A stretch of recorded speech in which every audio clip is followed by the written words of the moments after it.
کہا جاتا ہے کہ بھئی مردوں کو 70 حوریں ملیں گی، تو یہ عورتوں کو کیا ملے گا؟ یہ سوال کافی وائرل ہے۔ بالکل، عورتوں کو حق بنتا ہے یہ سوال کرنا، اور یہ سوال آپ کا نہیں ہے اور آج کی عورتوں کا نہیں ہے، جنہوں نے جنت کی ہمیں بشارت دی ہے اس رسول پاک صلی اللہ علیہ وسلم سے ہی سوال ہو گیا۔ کیا بات ہے، واہ واہ واہ۔ کیا آپ ہی بتائیں آقا کہ عورتوں کے لیے کیا ہے؟ تو اب ہم بتاتے ہیں آپ کو جواب کیا ملا ہے۔ عورت کے لیے دیکھیں، مرد کی طرح کثرت کی خواہش نہیں ہے کہ مرد کے لیے ایک سے زیادہ اگر عورتیں ہو گئیں تو نہ دنیا میں اس کو عیب ہے بلکہ اس کی فطرت کے مطابق سمجھا گیا۔ عورت کے لیے یہ عیب ہے ایک سے زیادہ کا ہونا، اور عیب جنت میں نہیں دیا جائے گا۔ کیا بات ہے، واہ واہ۔ کوئی بھی عیب والی چیز جنت میں اس کو نہیں دی جائے گی۔ عورت کے لیے سب سے بڑا اعزاز کیا ہے کہ اس کا شوہر بادشاہ کے مقام پر، عورت ہمیشہ ملکہ بن کر رہنا چاہتی ہے۔ بہت اچھا، صحیح ہے۔ اچھا، عورت کو اور ایک دوسری اس کی فطرت ہے، وہ ملکہ بن کر کے رہنا چاہتی ہے۔ آپ دنیا کے کسی بھی کونے پر جائیں، عورت کی جو فطرت ہے نا، طبیعت ہے نا، وہ آپ ایک ہی طرح کی پائیں گے کہ وہ عمر جتنی بھی ہو جائے اس کی، بڑھاپا بھی جو ہے، وہ جوان دکھنا پسند کرتی ہے۔ خوبصورتی اس کی کمزوری ہے۔ ایسا ہی جو ہائی لیول کی خوبصورت عورتیں ہیں وہ بھی اور خوبصورتی چاہتی ہیں۔ بالکل ایسا ہی۔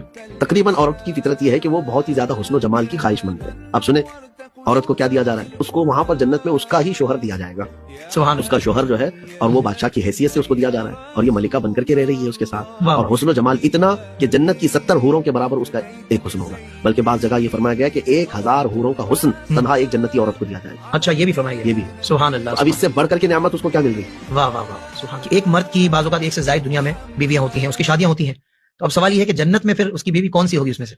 دنیا میں جتنی بیویاں تھی وہ جنت میں بھی اس کی بیویاں ہیں، اسی طرح کے حسن و جمال کے ساتھ اس کو بیویاں دی گئی۔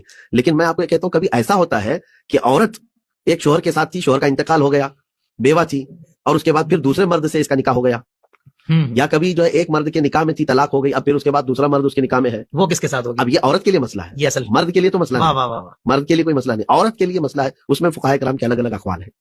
ایک قول تو یہ ہے کہ عورت کو اس کا آخری جو زندگی میں شوہر رہا وہ دیا جائے گا، صحیح، کہ جس کے ساتھ آخر میں رہی وہ دیا جائے گا۔